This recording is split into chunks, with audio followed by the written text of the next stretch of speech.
শনিদেব অন্যায়ের সাথে অন্যায় এবং ন্যায়ের সাথে ন্যায়ের ফল দিয়ে থাকে। সেই কারণে শনিদেবকে ন্যায়ের দেবতা অথবা কর্মের ফলদায়ী দেবতা হিসেবেও বলা হয়।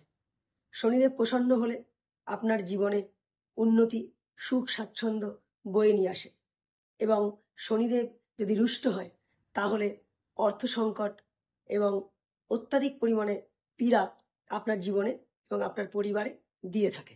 তার সাথে যদি শনিদেবের ধাইয়া অথবা সাড়ে সাতির প্রকোপে আপনি পড়ে থাকেন, তাই প্রত্যেকটা মানুষের জীবনেই শনির এই কুপ্রভাব হইতে রক্ষা পাবার জন্য মানুষ নানাবিধ আচার বিচার পালন করে থাকে। আমি আজকে আপনাদের কিছু টোটকা দিতে চলেছি, যেগুলো মেনে চললে শনিদেবের কুপ্রভাব বা কুদৃষ্টি থেকে আপনি মুক্তি লাভ করতে পারেন। সামনেই শ্রাবণ মাস। শ্রাবণ মাস দেবাদিদেব মহাদেব ও মা পার্বতীর মাস হিসেবে শাস্ত্রে বর্ণিত।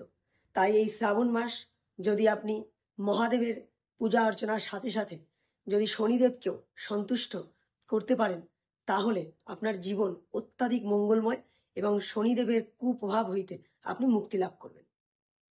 কি করবেন?